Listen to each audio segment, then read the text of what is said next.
Namo Bhagavate Vasudevaya. Om Namo Bhagavate Vasudevaya.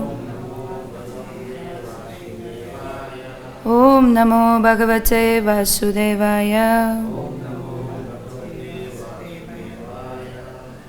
Hare Krishna everyone. Welcome to today's study of Srimad Bhagavad Gita, chapter 8, entitled Attaining the Supreme.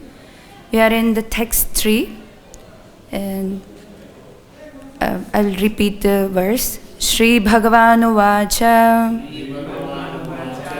Aksharam Brahma Paramam Swabhavodhyayatam Mama Uchyate Bhuta Bhavodbhava Karo Bhavodbhava Karo Visarga Karma Samniktam. Word to word meaning. Shri Bhagavanu Vacha. The Supreme Personality of Godhead said,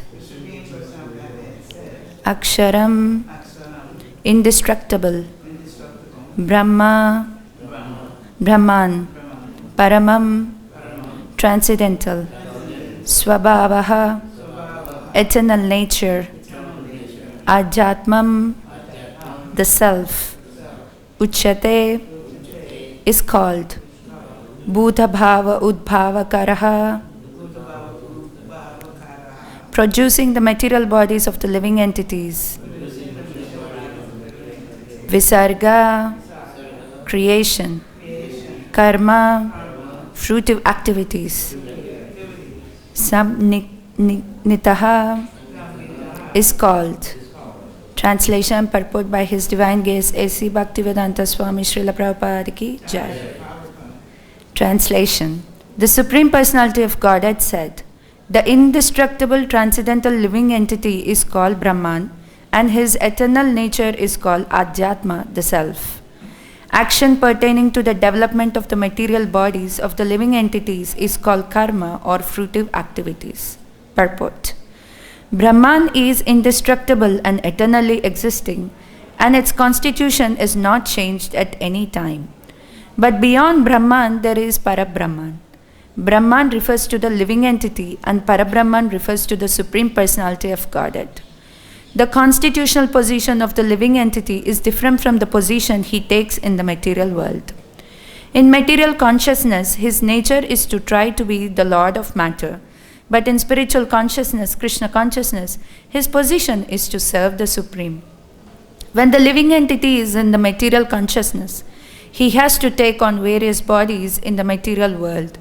That is called karma or varied creation by the force of the material consciousness. In Vedic literature, the living entity is called Jivatma and Brahman, but he is never called Parabrahman. The living entity, Jivatma, takes different positions. Sometimes he merges into the dark material nature and identifies himself with matter, and sometimes he identifies himself with the superior spiritual nature. Therefore, he is called the Supreme Lord's marginal energy. According to his identification with material or spiritual nature, he receives a material or spiritual body.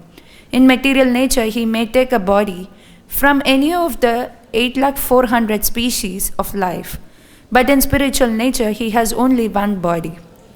In material nature, he is manifested sometimes as a man, demigod, animal, beast, bird, etc., according to his karma.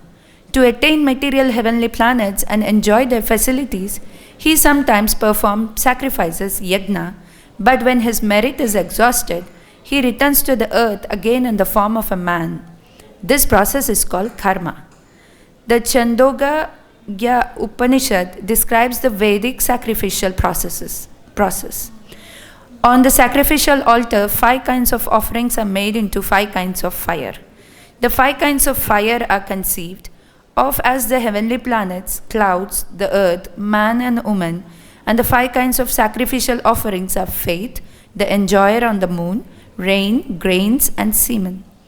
In the process of sacrifice, the living entity makes specific sacrifices to attain specific heavenly planets and consequently reaches them.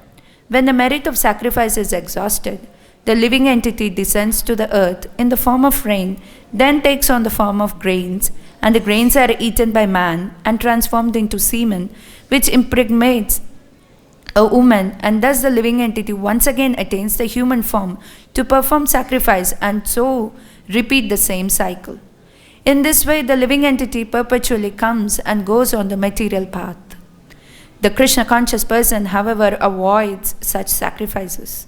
He takes directly to Krishna consciousness and thereby prepares himself to return to Godhead. Impersonalist commentators on the Bhagavad Gita unreasonably assume that Brahman takes the form of Jiva in the material world. And to substantiate this, they refer to chapter 15, verse 7 of the Gita. But in this verse, the Lord also speaks of the living entity as an eternal fragment of myself. The fragment of God, the living entity, may fall down into the material world, but the Supreme Lord Achyuta never falls down. Therefore, this assumption that Supreme Brahman assumes the form of Jiva is not acceptable. It is important to remember that in the Vedic literature, Brahman, the living entity, is distinguished from Parabrahma, the Supreme Lord. Om Agyanatimirandasya Gyananjana Shalakaya Chakshurunmilitam Yena Tasmai Shri Gurave Namaha Shri Chaitanya Manobishtam Stapitam Yena Bhutale Swayam Rupa Kadamahyam Dadati Swapadantikam Jai Shri Krishna Chaitanya Prabhu Nityananda Shri Advaita Gadadhara Shri Vasadi Gaura Bhakta Vrinda Hare Krishna Krishna Krishna Hare Hare Hare Rama Rama Rama Hare Hare. First of all, I beg for blessings from all the assembled devotees.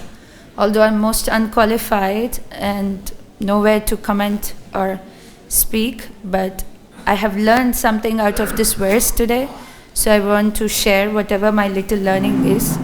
I hope this becomes a service to you all, and it's for the pleasure of Srila Prabhupada and my spiritual master and Vaishnavas. Yeah, this verse, as I was reading this verse, the first thought that came in my mind is, what we are repeating today is the words of Krishna. I mean, oftentimes I read Bhagavad Gita, but forgetting that these are the words of Krishna. But here Krishna is answering the questions of Arjuna, which are asked in the verse 1 and 2. And Krishna he himself is telling what is the nature of the living entity. The living entity is transcendental and indestructible. And Brahman here is referred to that Jiva. It is not referred to something voidism, but he is referring to the living entity. And then his eternal nature is called Adhyatma, the self. So here the words Krishna used is Swabhavo Adhyatmam Uchate. What is his Swabhava? That which is always pertain in his nature. So in the introduction to Bhagavad Gita, Prabhupada writes, what we are reviving here is the Sanatan Dharma. So, and then Prabhupada quotes many examples of the Sanatan Dharma.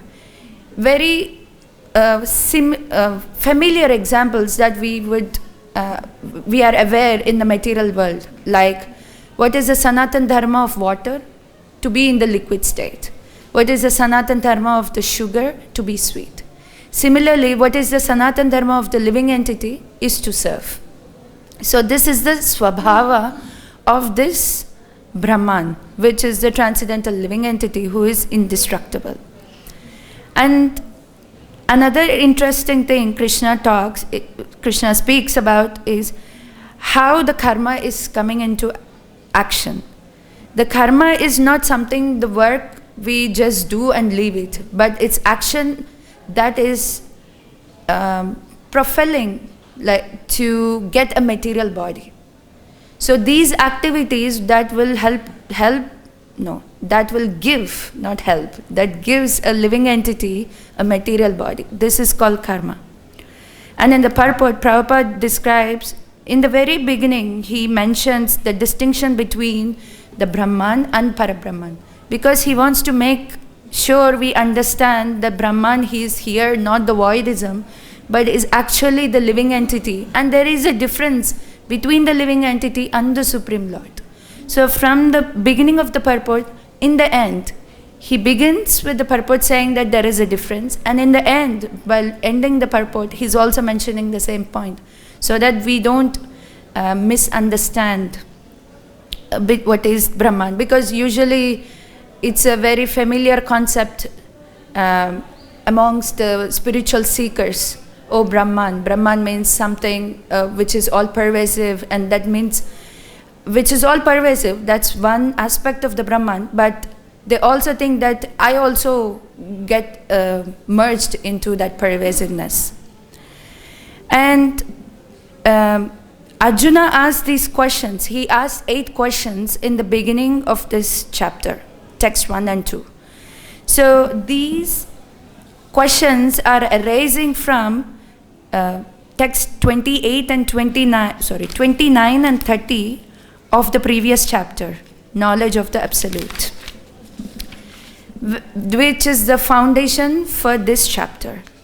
In the text 29, Krishna says, whoever is intelligent and who is endeavoring to be wanted to be having liberation from the cycle of birth and death, they will take refuge in me in devotional service.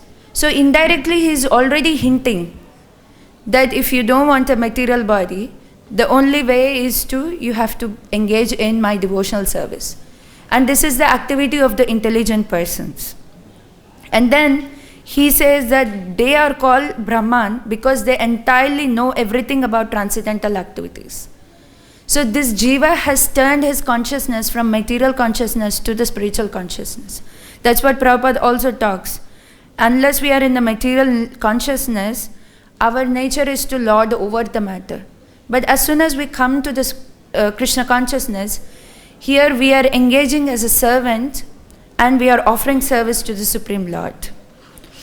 And then in text 30 of the 7th chapter, Krishna says that whoever knows me as a Supreme Lord, as a governing principle of the material manifestation and of the demigods and of all methods of sacrifice, can understand me and know me as the Supreme Personality of Godhead even at the time of death.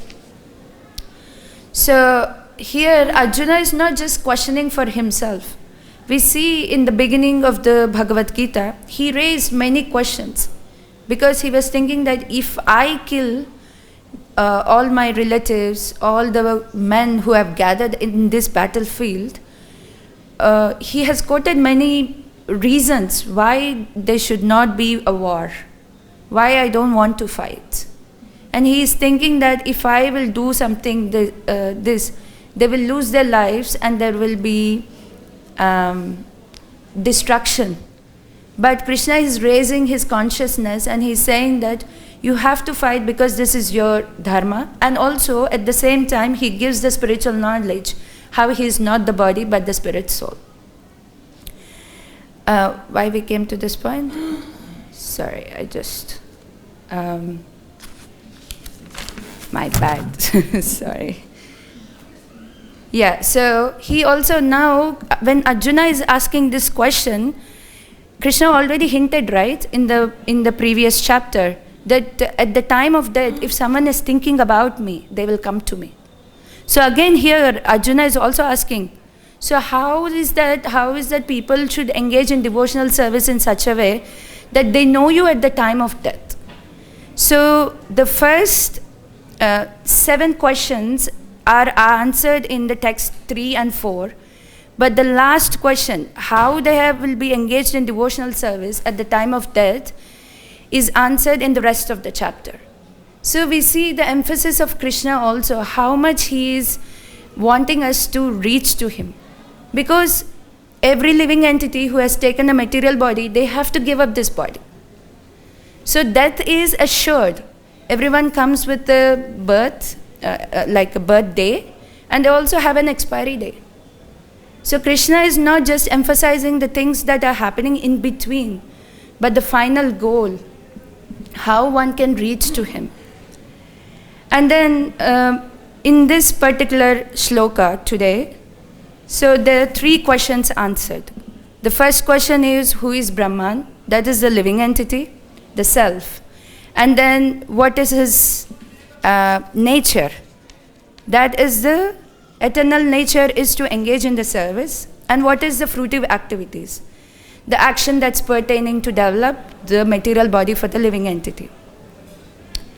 And so how is the living entity, which is eternal, indestructible, but is coming into this cycle of karma?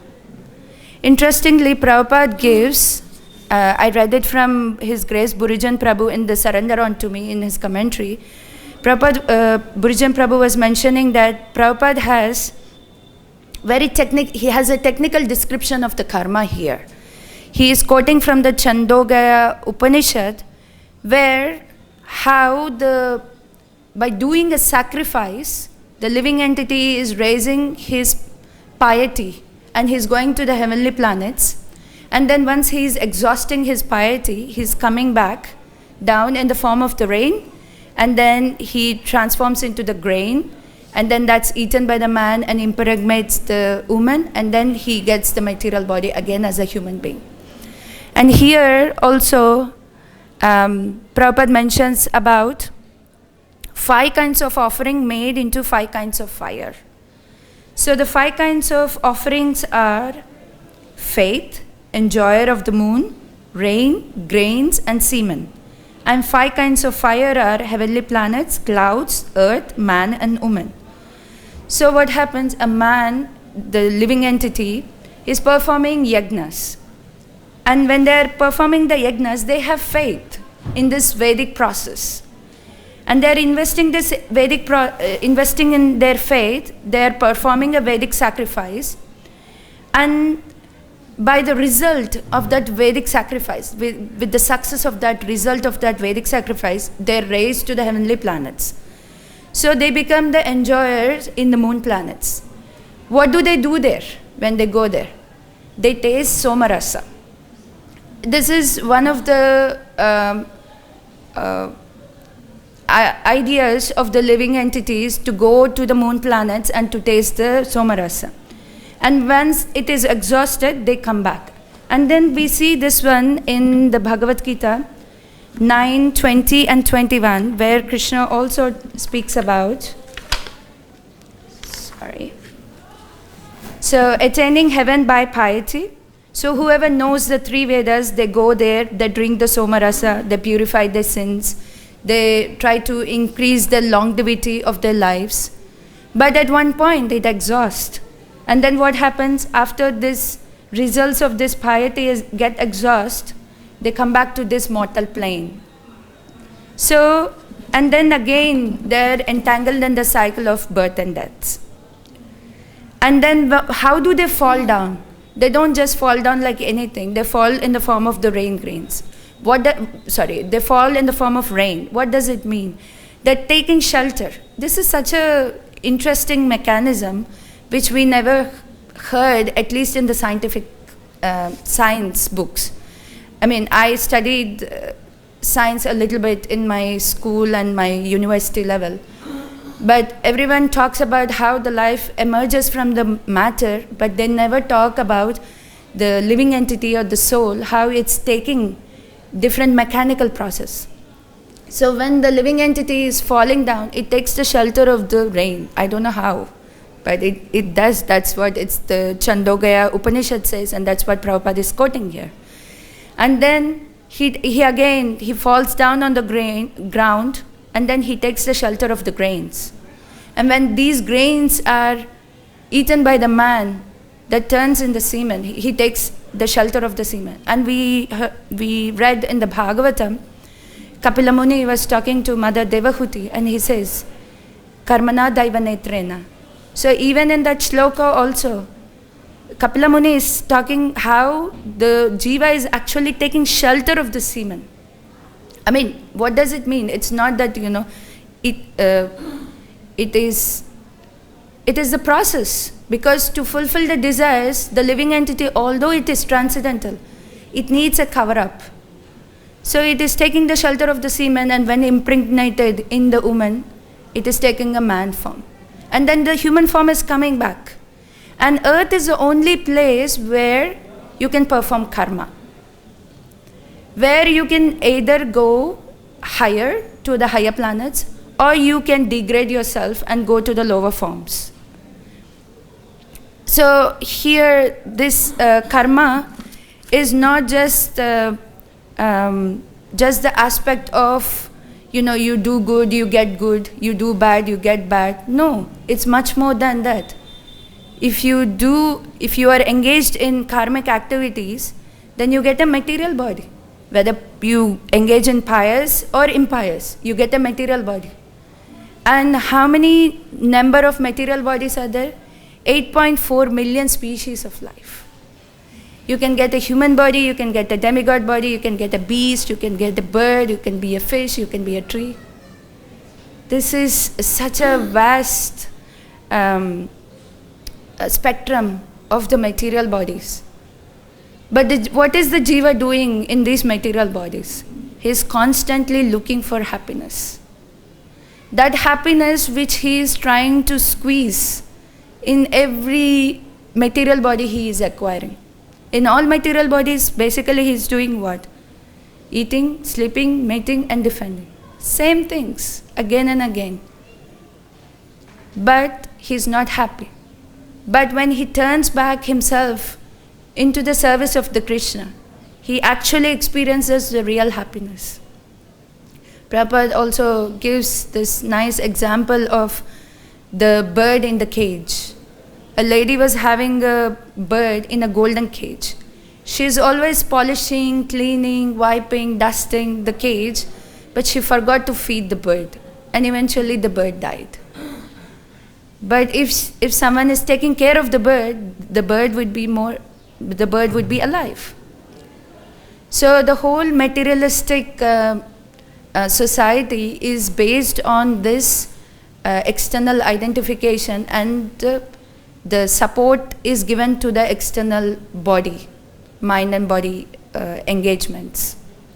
I was speaking to my father yesterday, and my father, he was just giving me an update of, my dad said that after COVID, I think people have waken up to enjoy more. And I have seen a survey that after COVID, the sales of many, you can say electronics, basically, or whatever the facilities, material facilities, the sales have upshooted up. And the manufacturers weren't expecting this kind of change after COVID. And I asked my dad, why do you think this has happened? My dad said that, because everyone understood that they're anyways not going to live for long. So let I be enjoying this. And then, I finish. And then I was thinking that, even few years back, even I am like that. I am not an exception. But why I feel a difference today? Because I have this shelter over me of the devotional service. What Prabhupada has created for us, this devotional service. And this is itself is making us to see the difference. Right? I mean, I studied, I worked. Why did I study or why did I work? What is the motive behind it? To work, to buy, to consume, right? It's not that I want to become a devotee, I want to, engage chanting or reading Bhagavad Gita, Bhagavatam, no. And Prabhupada is also very heavy here on the impersonalist, because they give wrong understanding of the Brahman concept, how it's about merging. And they take all the time the chapter 15, verse 7. Mama vamso jiva loke jiva bhuta sanatana manasastrina indriyani prakriti sthani karisyate. So here the living entities, Krishna is telling very clearly, they are eternal fragmental parts of me, But what is their problem? They're struggling with their mind and senses. And that's what that's what is happening outside. Everyone is struggling with the mind and senses. And they don't know anything higher than the material consumption. Their life is caught up into the cycle of birth and death. But here Prabhupada is saying, but however, the Krishna conscious person avoids such sacrifices. We are not interested in doing any kind of Vedic sacrifices. And this is what even Krishna tells to Arjuna. You raise above all these Vedic ritualistic sacrifices and situate yourself in the bhakti. Why? Because this is the only form of the life where you can prepare yourself to go back home, back to Godhead. And in the 18:16, which is the coming verse in the few days,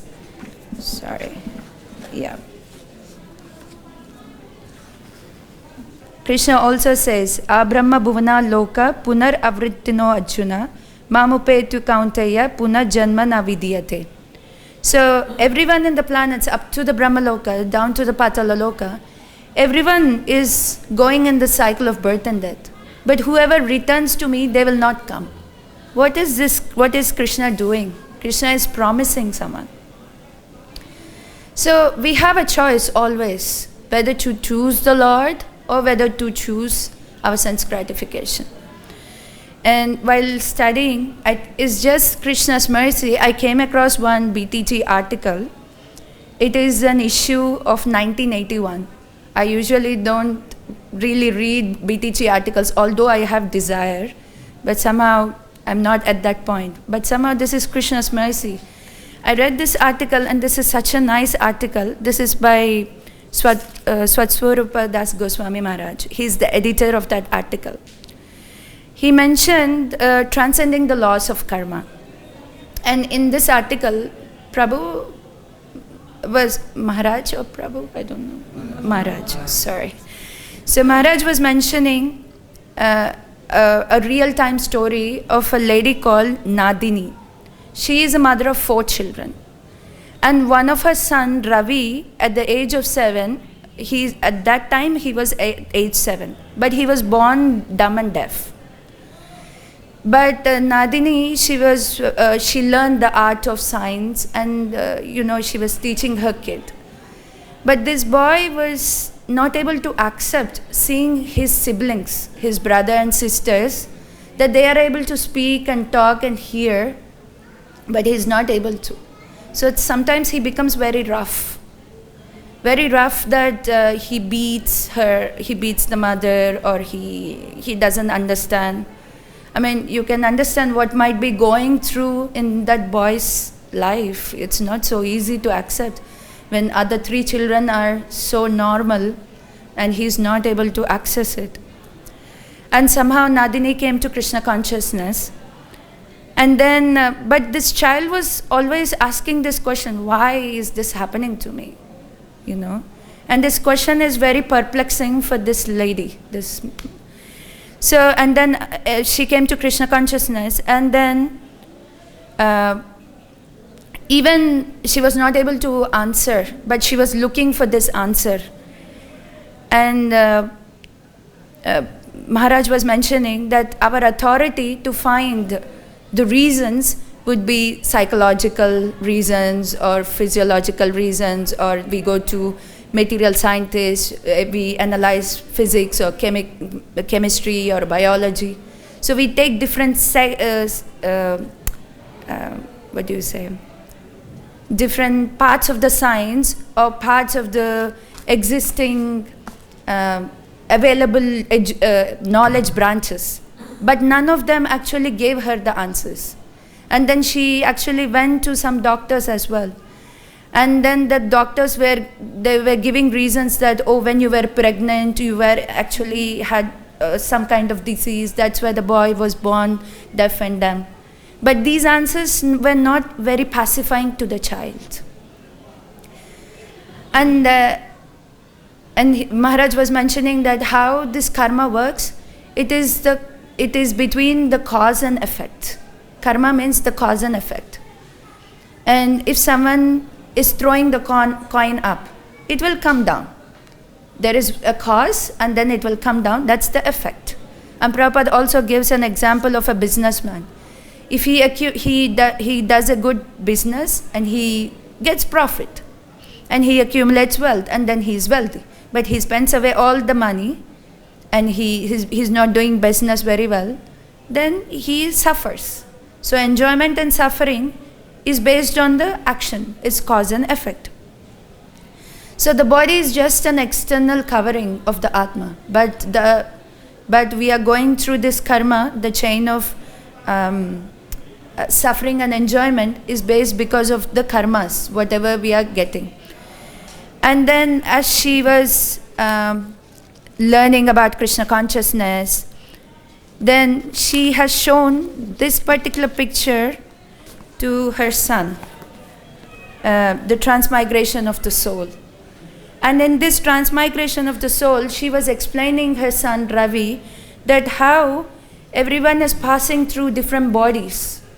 And then everyone is getting a body based on their previous actions. I don't know how the kid has understood. It's so amazing. It's only Krishna's mercy that he was able to understand.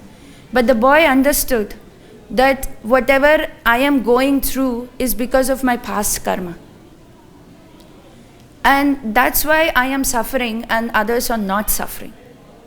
And after he was looking at this picture for a very long time. And after looking at this picture for a very long time, he actually became pacified. He pacified and he never ever complained back again in his life. And not only complaining, he never begged or he never blamed, he never complained. And he became very peaceful and satisfied. And Nadini, seeing this, she was hoping that, like this became a conviction for her as well. That, the only way is by taking up to Krishna consciousness and going over the cycle of birth and death. And in the 10th canto, in the 2nd chapter, the demigods are praying to the Krishna who is in the womb of the Devaki. And in that prayers, one of the prayers says that demigods are praying that the Lord, one who is intelligent has to take the shelter of the Lord's lotus feet. What happens when one takes the shelter of the Lord's lotus feet? Sorry, I'm just paraphrasing because I don't remember the whole verse. What happens when someone takes the shelter of the Lord's lotus feet? The whole material existence, which is like an ocean, which is very difficult to cross, it becomes so small that is like it's in the contained in the hoof print of a calf. And not only that, the acharyas come and they build a boat so that we can cross this ocean. And because these acharyas are so fixed up in their devotional service and in the shelter of the Lord's lotus feet, Krishna accepts their system of giving bhakti to people. And Prabhupada says in the purport saying that in 30 and 31 especially, that if we want to cross this ocean of material existence, the only way is to live in the association of devotees and practice devotional service. And for us, Prabhupada has created this ISKCON boat. At any point of time, we just need to be on the boat.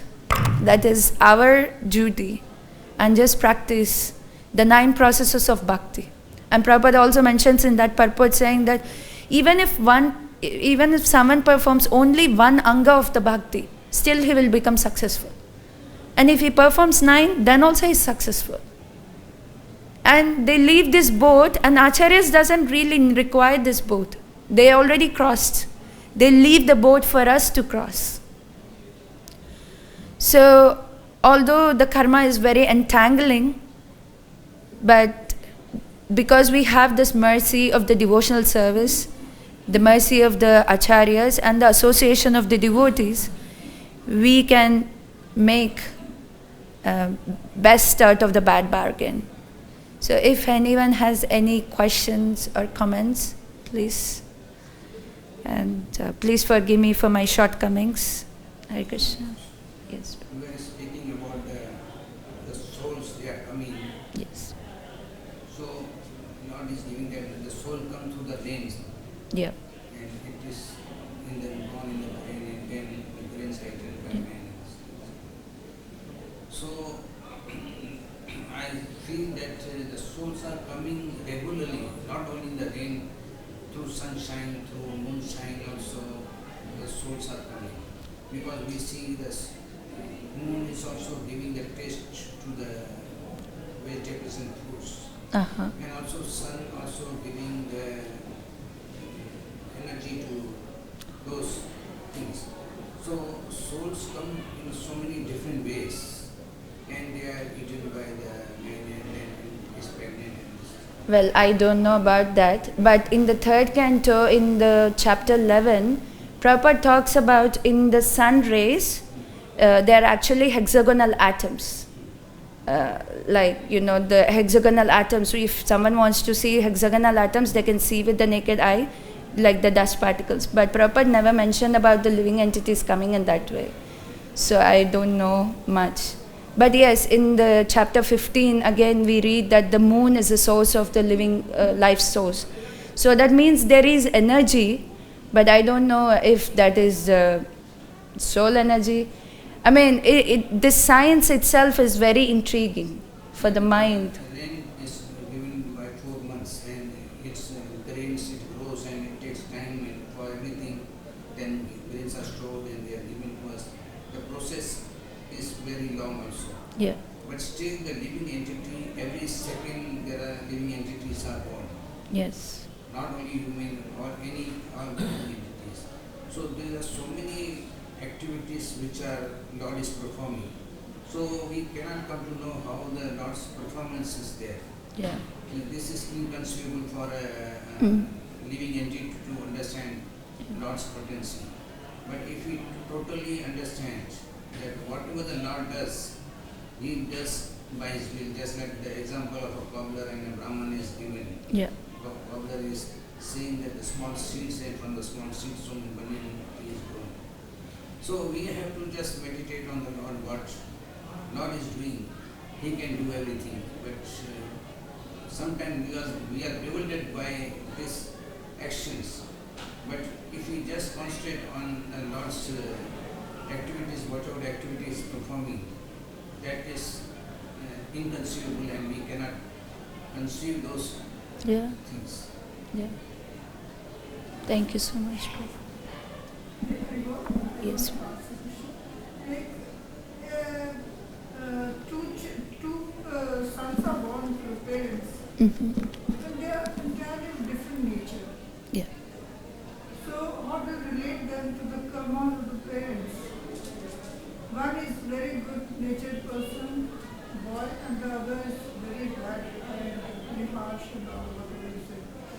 So how come both the parents are? So karma is not just only to one living entity. There is also collective karma. Apart from the individual karma, there is always the aspect of collective karma. So because of this collective karma, they are placed in that situation. But again, their individual karma will make them whatever they have to become. But always we have a choice. It is not that they don't have a choice. Because if we see in the Bhagavad Gita, there are 5 topics that are listed. One we learn about Ishvara, one we learn about Jiva, and Prakriti, Kala, and Karma. Out of the 5, only karma is temporary. That we can change. So when it comes to the collective karma, they're born in the family because they have a karma together. But what they have to become, that depends upon their choices and their previous karmas. Yeah, so, yeah. It's very complex Yes, science, when you can say that. yes. Both this thing will come down to who the parents of the child. This Yeah. is a great, Yeah, everything is sanctioned by the Lord, under the Lord's direction. Only the Prakriti nature is giving the material bodies to the living entities. It's not just by our desires.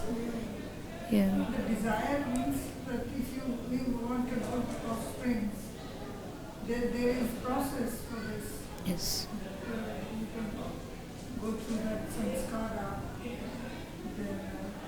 then maybe. Yes. Thank you. I'll give one example of Mataji. Just like I and my sister, we are twins. Now, 2 days back, my sister left her body. She was suffering from so many things. So it's not that we are having same this one, karmas. Mostly people say whatever twins are there, one is acting with the other things are affected to her. But it doesn't happen like that. According to their dharma, they have to suffer. According to my karma, I have to suffer.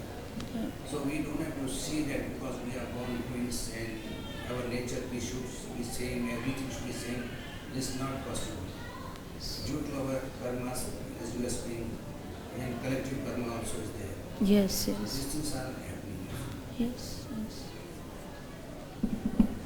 Krishna says also that Arjun to Arjun that you cannot analyze this karma situation. Yes. It is very difficult. Nobody can analyze it. Only Krishna can do it. He knows. Yes, yes. His computer is the biggest computer that has all the details. Yes. You can understand it. Yes. Thank you, Even in Prabhu. genetics it said it's a probability is a factor, One thing like this. Janma trained only not exactly. They Yeah. can't be very sure. Yeah. Okay, thank you so much. Vanchakalpatarubhyasya kripasandeਭ्यो च पत्नी पावन